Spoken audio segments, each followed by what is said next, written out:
नमस्कार, आपलं हे यूट्यूब चॅनलमध्ये स्वागत आहे सर्वांचं. तर आज आपण या चॅनलमध्ये पुन्हा आपण भेटत आहोत. डाकेताई यूट्यूब चॅनल आहे.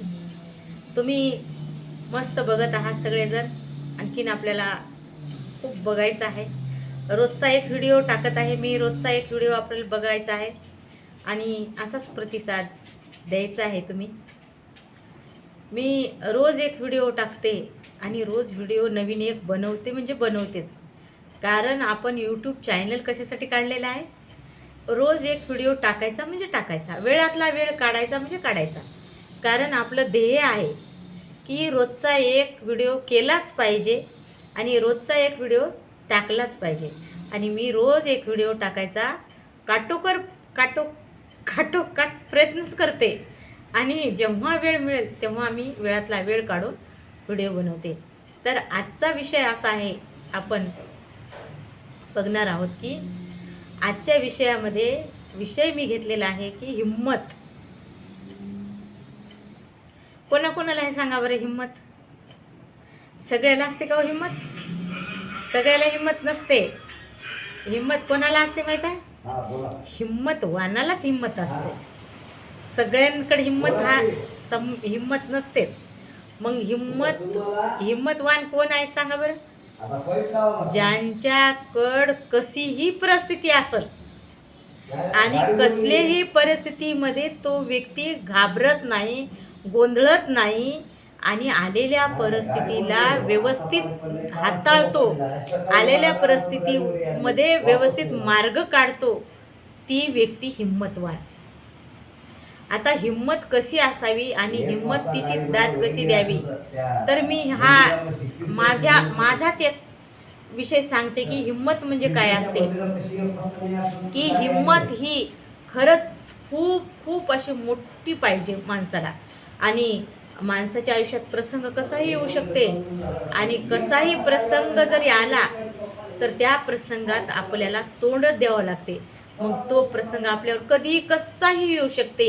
आणि असाच हा प्रसंग हिम्मत ह्या विषयाबद्दल मी माझा सांगते की सकाळची वेळ होती, म्हणजे सकाळी 9, 10, 11ची वेळ होती.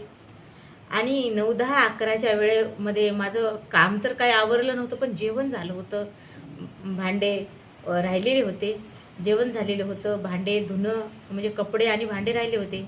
माझे काका माझ्याकडे भेटायला आले होते. मी आणि माझे काका असे बोलत गप्पा मारत बसलेलो होतो. ह्यांनी बाहेर गेले होते कामावर.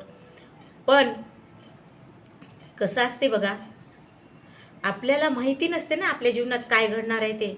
आम्ही निवांत असं म्हणजे माझे काका वेळेवर जेवताना आले होते. मग मी माझ्या काकाला केव्हा आलं की म्हणते, काका थोडं जेवा ना, टेस्ट बघा ना, थोडंसं जेवा.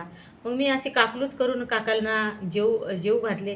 काका जेवले. जेवल्यावर आम्ही कधीच एवढे गप्पा मारत बसत नाही, पण अर्धा पाऊण तास मी माझे काका बोलत बसलो. माझं काम जिथल्या तिथंच गप्पा मारत बसलो. आम्ही गप्पेमध्ये रंगलो, चांगले रंगलो की तेवढ्यात यांचा फोन आला की आपल्या मुलाचा ॲक्सिडेंट झालेला आहे.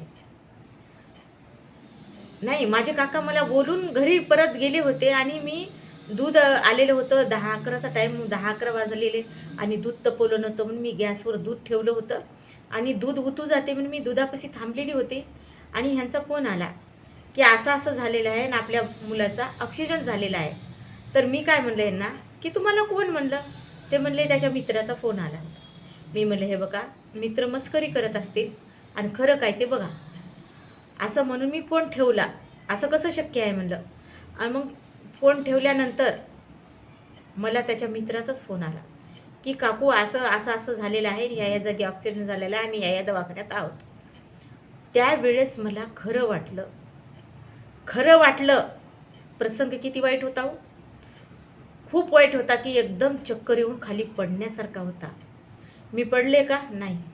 माझ्यामध्ये हिम्मत होती. मी हिम्मतीने मी म्हणलं, मी जर घाबरले, मी जर जास्त काही रडण्याचा ओरडा केला तर हे घाबरतील. कारण पुरुष काय करतात माहीत आहे का? दुःख दाखवत नसतात, पण पुरुषालाही खूप दुःख होते. मी हिम्मत ठेवली. मला जरी कळालं बाजूलाच माझी नणंद होते. तर मी फक्त नंदला एवढंच म्हणलं की असं करता असं झालं म्हणून. आणि मी म्हणलं एक पाण्याची बॉटल आणि पिशवी घ्यावी आणि एक साडी टाकली, एक ब्लाऊज टाकलं पिशवीमध्ये आणि होते माझ्याकडे जेवढे पैसे थोडेफार, तेवढे पैसे मी पाकिटात टाकले आणि मी निघाले. आणि ह्यांना एवढंच म्हणलं की आमच्या गाडीचं काम चालू होतं, सामान होतं, मेकॅनिकपाशी गाडी होती. मी यांना म्हणलं जशा अवस्थेत आहे तसं तुम्ही आपल्या माझ्यासोबत चला आणि आपल्याला जाणं लागते, नांदेडला नेलेलं आहे म्हणलं. मग त्याच्या मित्राला म्हणले मी की आमची वाट नका बघू, तुमचं तुम्ही ॲम्ब्युलन्सनं पुढं जा. आणि आम्ही दोघं आणि माझी नणंद आम्ही तिघंजण निघालो. आई मला रडणं खूप आलं, मला एवढं असं धरती आसमान एक झालं. पण मी काय केलं माहीत आहे, हिंमत सोडली नाही. मी म्हणलं ह्या प्रसंगात हिंमत धरणं गरजेची आहे, कारण मला दवाखाना गाठायचा होता. मग मला हे माझा अनुभव तुम्हाला याच्यासाठी सांगायचा आहे की आपल्यावर बरा वाईट प्रसंग आल्यावर आपल्याला कसा हाताळायचा असते आणि हिंमत कशी धरायची असते.